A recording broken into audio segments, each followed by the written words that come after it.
Our friend Jeff Fletcher is joining us from the OC Register today on Locked On Angels. He's sharing about his new book, Sho-Time, the inside story of Shohei Ohtani and the greatest baseball season ever played. Plus, we're going to get all of his thoughts on all things Halos. You're Locked On with Mike and John, and this is Locked On Angels. You are Locked On Angels, your daily Los Angeles Angels podcast. Part of the Locked On Podcast Network, your team every day.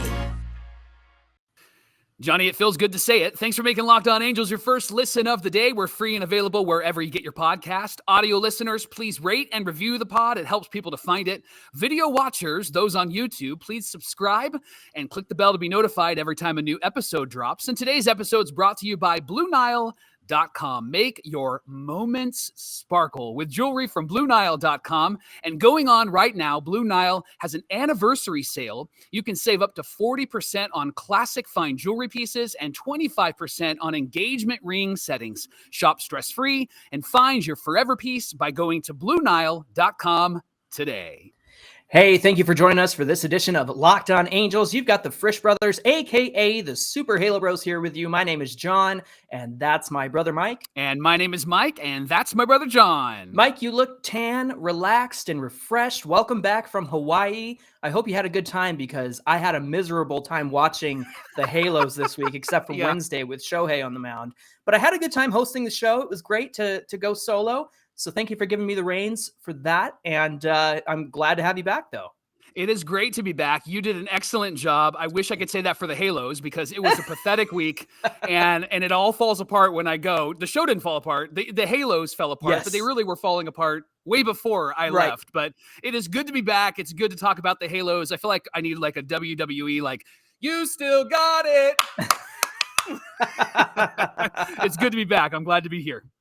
Well, it is the All-Star break this week, so the Angels will get some much-needed time off. Mike Trout will not be in the game. He'll be there, but he won't be playing. Shohei will be in the game hitting, but we know he's going to be pitching shortly after the break is over. He's going to be the first one in line to pitch, so he won't be pitching in the All-Star game.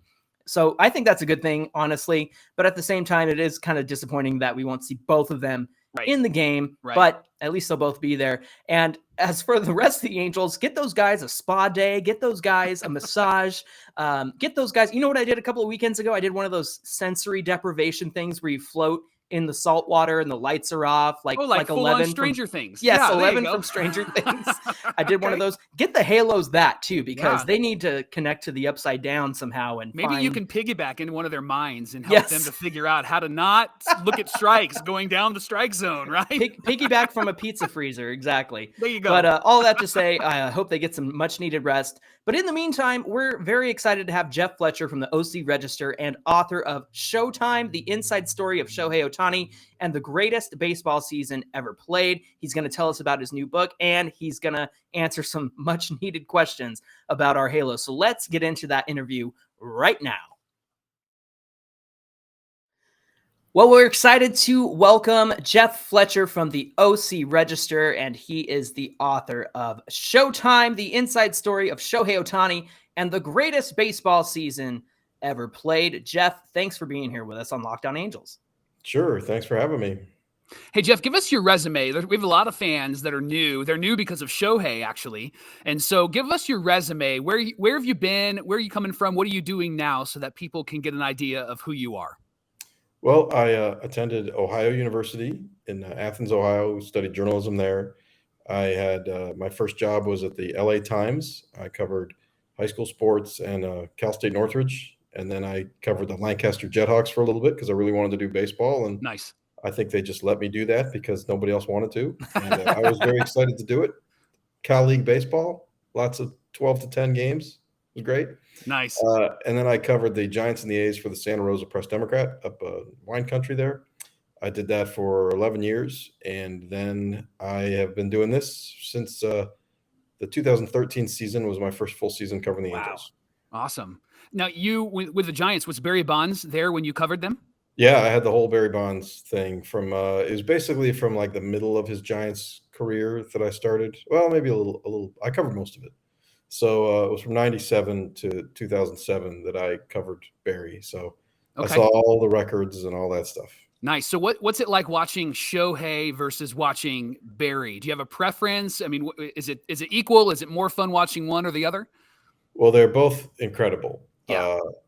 Obviously, Barry had some asterisks with him, but if Yes. you put those aside and just look at what he did, I mean, there were times where you just knew he was going to hit a home run and he hit one. And that's really not like any other baseball player I've seen. I mean, people should kind of go back and look at his baseball reference page for those years from like 2001 to 2004. It's ridiculous. His like OPS was like 1400. Right. It's Right. insane. Yeah. So That's what happens when you get walked all the time. I think he one year he was intentionally walked, I want to say 110 times. Oh my gosh. Right. Normally the guy who leads the majors in intentional walks, it's like 11. Right. So, Right. Yeah. 110 That's walks is like what Trout gets in a season, man. That's Yeah. amazing. But Ohtani is also incredible in a whole different way, just because he does something that nobody has done. So you just have to remind yourself sometimes, every once in a while I'll kind of tweet sort of as a reminder to myself, yesterday's starting pitcher just hit a 450-foot home run. Yeah. Just because it's crazy what he does. And Wow. it's crazy that he's not just able to pitch and hit, because, a lot of people go, oh, Madison Bumgarner, he could probably hit okay for a pitcher. Sure. But there's a big difference between hitting okay for a pitcher and being an elite hitter and an elite pitcher. Right. That's why it's just so incredible. Well said.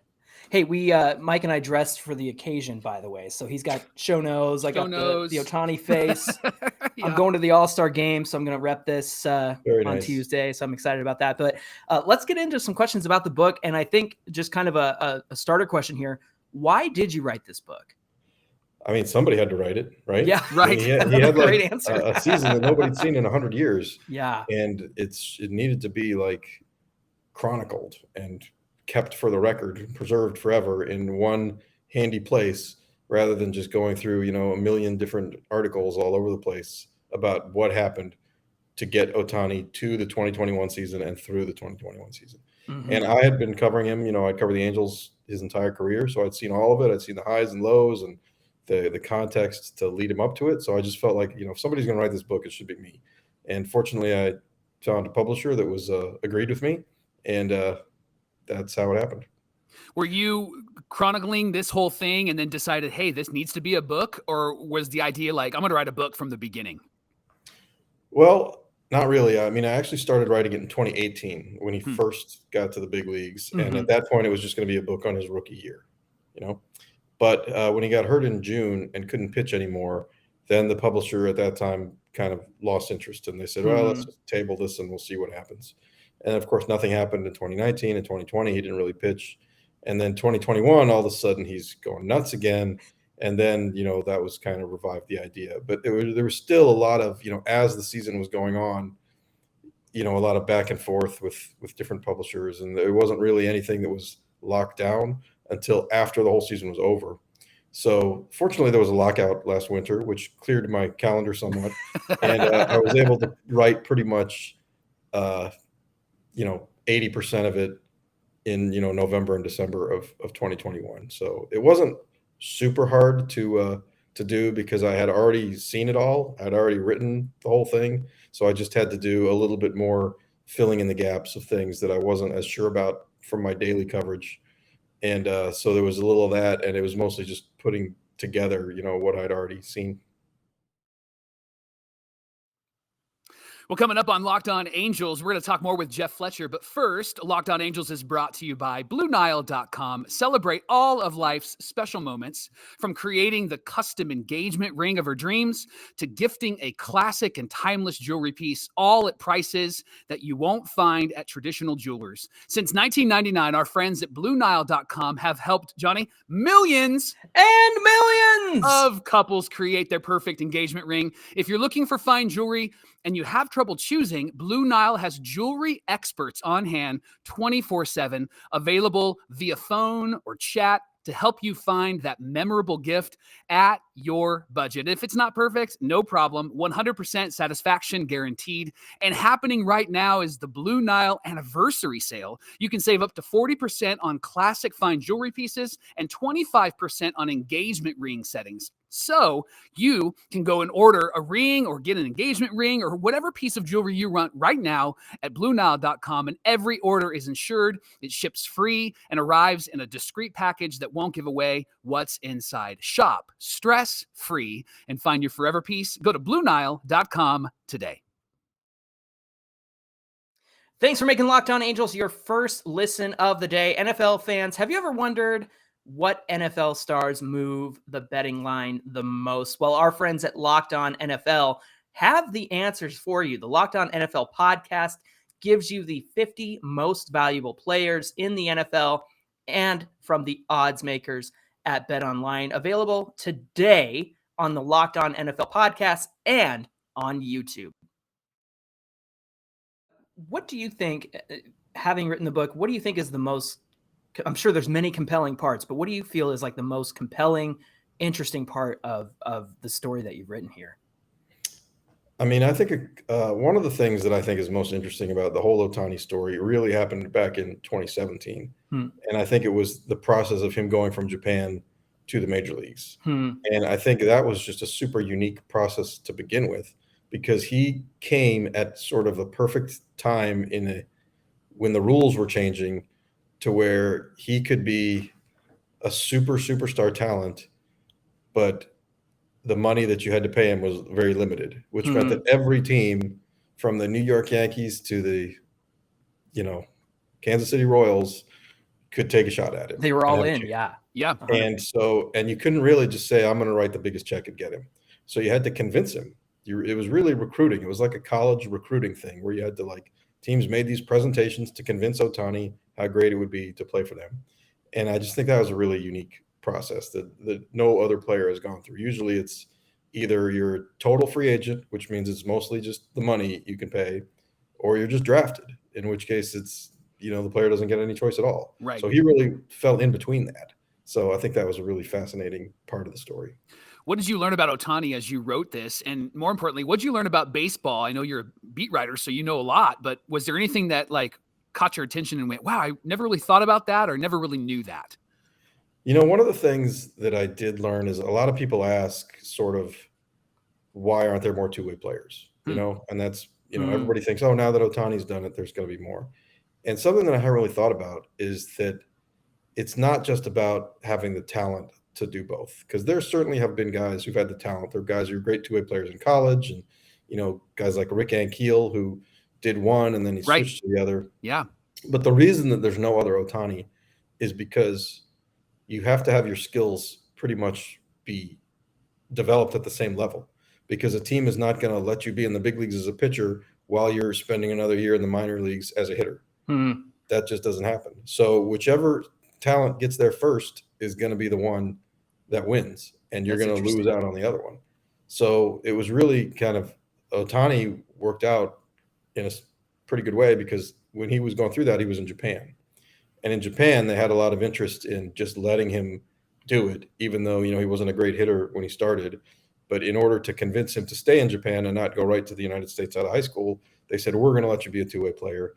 He was a big appeal in Japan, a big fan favorite. So the team was willing to kind of ride it out with him and let him, have his growing pains until he got to the finished product, which, a team in the United States would not have done. They would have said, hey, you're better as a pitcher right now, so you're a pitcher. Wow. That's good. I didn't even realize that he wasn't that great of a hitter to start and then developed into that. And you're right. These teams probably wouldn't have had the patience to let him try to figure it out.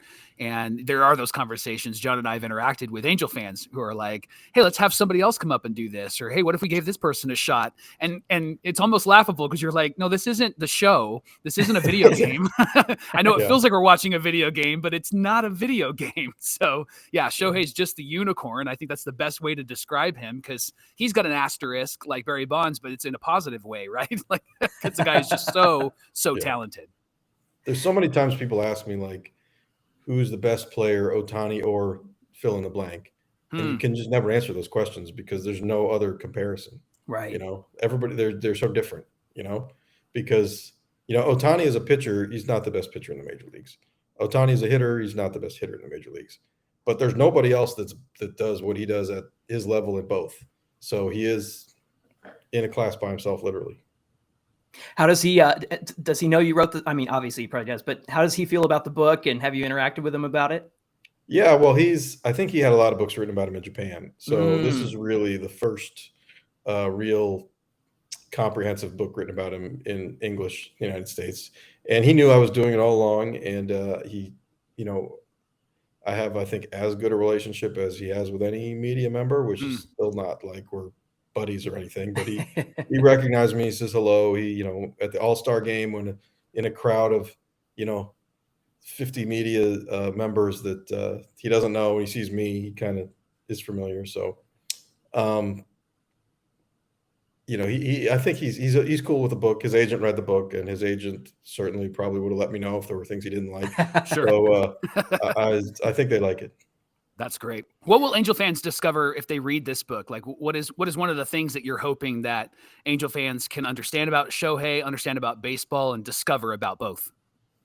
Yeah, I think that it's just what he had to go through to get to this level, and he obviously had the great talent the day he showed up, but it took a lot of work and manipulation to try to get him to what he did in 2021. He had to go through a lot of injuries and changing different things with his mechanics and refining things, and I hope that people learn about that and just his ability to adjust, because that's really what you have to do as any major league player.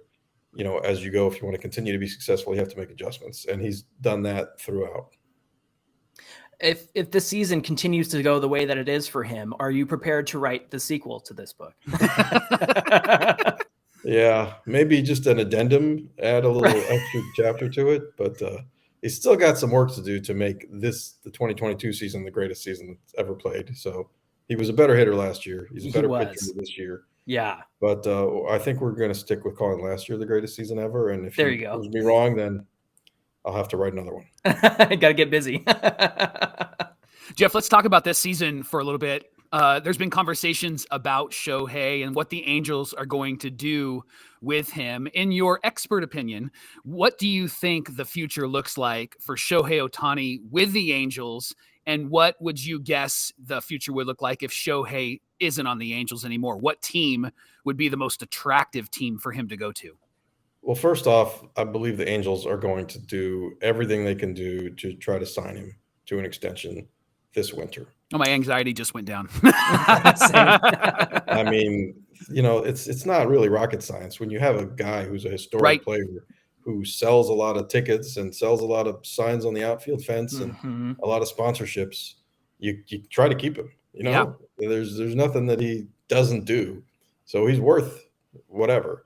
I don't think that the issue is going to be if the Angels can give him enough money. I think the issue is going to be, can the Angels convince him to his satisfaction that they are going to be a winning team? Right. I don't think that's necessarily the be all and end all for all players. They all say it, but they don't all sign with the Dodgers and Yankees, So Manny Machado signs with the Padres. Bryce Harper signs with the Phillies.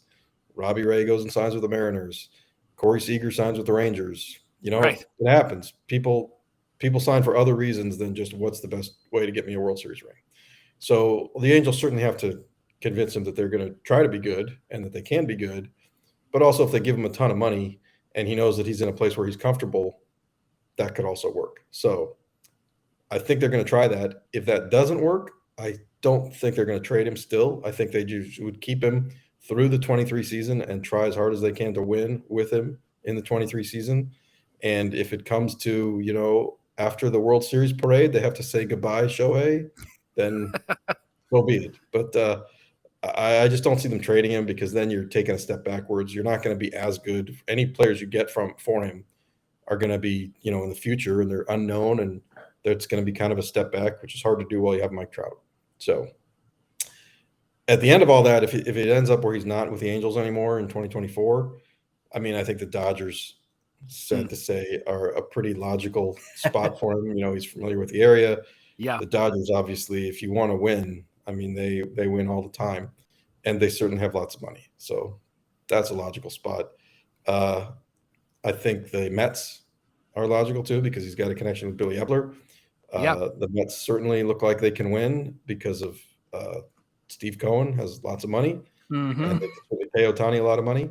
I think the only problem with the Mets is that I'm not sure that Ohtani would really be comfortable in that kind of fishbowl environment. He kind of likes this low-key That's a thing good he's point. got going with the Angels, Yeah. not a whole lot of media pressure. So that's, I think, kind of the thing with them. And another kind of off-the-board team I'll take is the Mariners. That I think if the Mariners, obviously, as we sit here in the middle of 22, they're playing a lot better. If they keep this up, and if in 23 they continue to be good, and they want to spend a lot of money, and they don't have other players that they've spent a lot of money on, in contrast to like the Angels and Dodgers, and they want to just give him all the money, that could be a possibility too. In terms of convincing Shohei to stay and the way that the season has gone, what's it going to take to get these Halos to that next level and kind of show him, we want to win too. We know that you want to win, and so do we. What do you think that's going to take? Well, the trouble is the Angels' problem, the reason they haven't won, is really their farm system.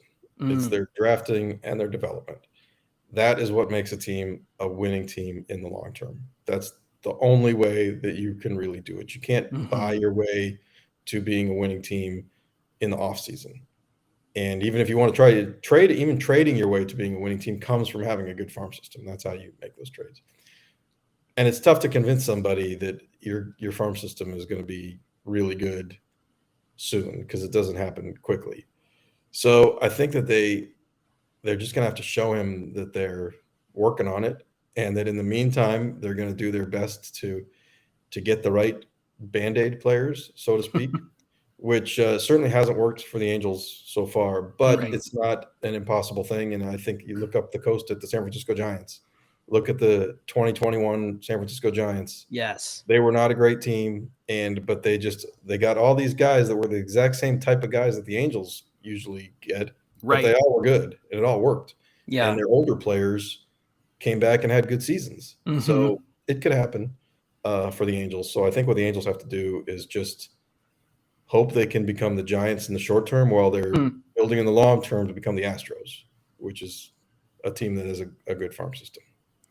So you started following or working to write about the Angels in 2013. So you've only seen one really good season from the Angels. Can I just tell you that John and I, we've been fans forever. And so those early 2000s, they were really fun. So we're hoping that maybe something could happen so that you could actually have fun writing as well. When you see the Angels coming up to this trade deadline, do you see them as buyers or sellers? Do you think that their record right now would indicate that they're going to sell off, maybe trade like a Noah Syndergaard or maybe a Michael Lorenzen? What do you see them doing before August? It's pretty hard to justify buying at this point, unless they go on a really, really hot streak right after the All-Star break. And it's true, after they play the Braves, these first 3 games, then they do have a stretch of, Royals, A's, Rangers. That is possible. If you squint really hard, you can see like a 12-3 stretch that gives them hope. Yeah. But short of that, it's hard to imagine them buying. And even if they want to, they don't have much of a farm system to buy with. So it's tough. As for selling, I think Noah Syndergaard is really the only guy that they can get much for. And even him, I'm not sure you're going to get a ton, because, he's pitched in a 6-man rotation all year. He's pitched on 5 and 6 days rest. So if you're a contender that needs a starter and you have a regular 5-man rotation and you want a guy who's going to pitch on 4 days of rest for the last 2 months and hopefully deep into October, you're going to have a little reluctance to putting your eggs in the Noah Syndergaard basket. So I still think that, somebody would take him, but I just think that kind of reduces what the Angels could hope to get back for him.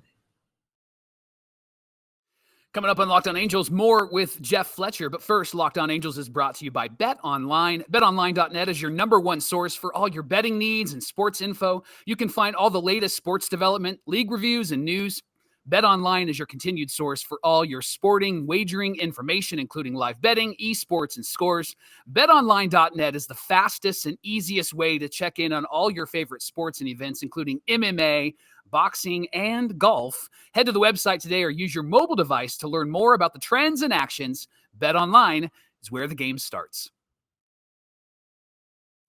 We got one more segment for you with our guest, Jeff Fletcher of the OC Register. Let's get back to that conversation. When it comes to covering the team, and I'm sure there's a balance between, being a professional journalist, but also do you root for the team? Is there a fandom at all? I mean, I know you've covered a number of teams, but how do you balance that as a writer who's covered them for so long?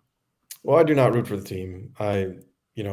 I get nothing if they win. I'm purely objective about it. Mm-hmm. But I do prefer when they win because it's more fun. And the more people want to read the stories, less people are mad at me on Twitter.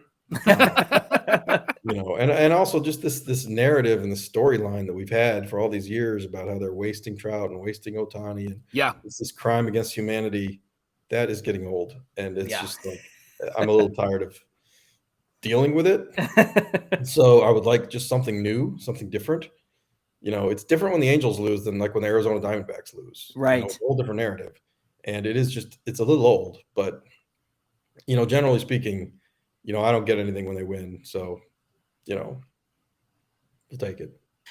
When you're around these guys and talking with them, and I know that we had a veteran presence in Albert Pujols for the last 10 years and then Justin Upton. Who do you see as kind of, taking on leadership in this clubhouse? Is there a particular player? Is it Shohei? Is it somebody else? I mean, Mike Trout is a leader for sure.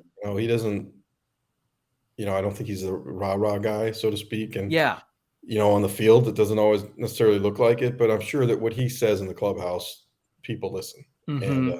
And, I think Anthony Rendon also is a guy that what he says carries a lot of weight in the clubhouse, and it would be helpful for them in more ways than one if he actually could stay on the field. Mm-hmm. Those are a couple of the ones off the top of my head.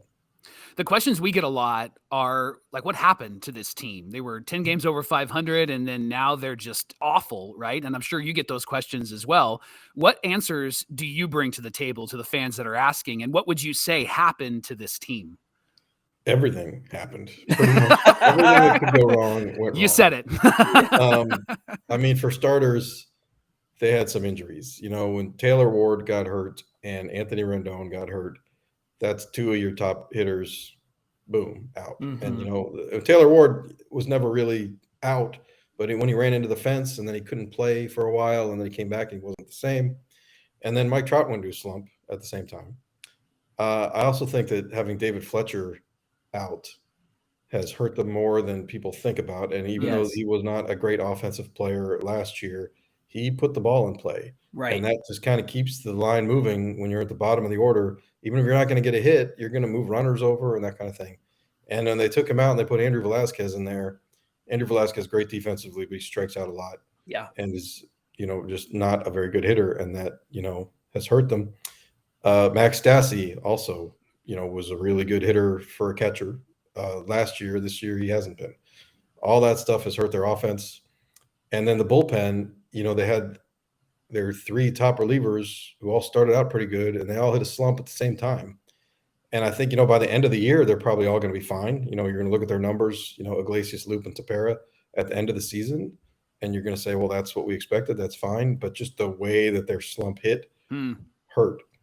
And then I think they lost a lot of guys to injuries in the middle of their bullpen. And that really cost them in a lot of games where, you're not trying to protect a lead, but maybe you're trying to stay down 4-3 in the fifth inning so you can come back. But when you lose Warren and you lose Bradley and Mike Myers is not good and Quijada was out for a long time, all that's a big chunk out of the middle of their bullpen. And then all of a sudden, if you're losing 4-3 in the fifth, then you're going to lose 7-3. And then even if you score a couple runs late, well, now you lost 7-5. It's still not a game you can win. Whereas if you have all those guys and you hold the other team to 4, then you can win that game 5-4 or something like that. All that stuff went wrong. And then finally, the thing that I know a lot of people don't want to hear because it sounds kind of like an excuse, but they did run into a lot of really good teams. Yes. And teams that were maybe not as great, but were playing really well. Right. Like the Phillies. The Phillies started playing really well right after they played the Angels. The Blue Jays were playing really well when the Angels played them. The Red Sox were playing really well when the Angels played them. The Orioles, I mean, it's like embarrassing to lose 4 in a row to the Orioles, but the Orioles had won 4 in a row before that Right. series. And then I think they won another 4 in a row after. So there was something going on with the Orioles too. And, that's just a kind of a perfect storm. So when you just have a normal stretch where you're just not playing very well over 40 games, you might go like 16-24. But if you have that 40 game stretch when you're playing all hot teams, that's how it becomes 10-30. And that's just a disaster for your season. As you've watched really close to this team, there's a lot of narratives about like the hitting coach and the pitching coach and the management and all of that. Do you think that there's a coaching issue? Do you think that there needs to be a house cleaning? There's been a lot of conversation about that. As you've watched really close, what do you think from the coaching standpoint has been amiss so far this season? I mean, I tend to not put too much weight in coaches. The players, when you get to the major leagues, you are pretty much what you're going to be. I don't think the coaches are going to move the needle with you too much. What their job is basically to figure out what you are and then keep you there. They're not really going to make you too much better. They're probably not going to make you too much worse. And also guys, they have all their, they have private hitting coaches they work with or people they grew up with or just other people they worked with in the minor leagues. And if something's really wrong, they still consult them. So, I don't tend to, put a whole lot of weight in what's going wrong with their, what the coaches do. But that being said, I'm sure they're evaluating everybody. And I'm sure that not all these guys are going to be back next year just because that's what happens when you have a bad season. Absolutely. Hey, the name of the book is Sho-Time, the inside story of Shohei Ohtani and the greatest baseball season ever played. Again, love that cover. It's so good. It's good. Jeff, thanks for taking the time to chat with us about the book and the Halos. We really appreciate it, man. All right. Thanks for having me, guys.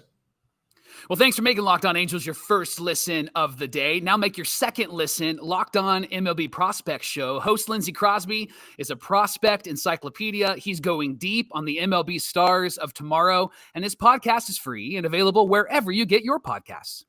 Hey, keep up with everything Locked On Angels at Locked On Angels on Twitter. And of course, you can connect with Mike and I at Super Halo Bros on Twitter and Instagram for the best memes and Angels news Yes. in the house. Mike, I'm going to the All-Star game tomorrow, so we'll be talking about that coming up. But what do we have on deck for tomorrow's episode? Well, we're going to tell you why the Angels being 14 games under 500 is actually what's best for the club and what's best for next year. That's tomorrow on Locked On Angels.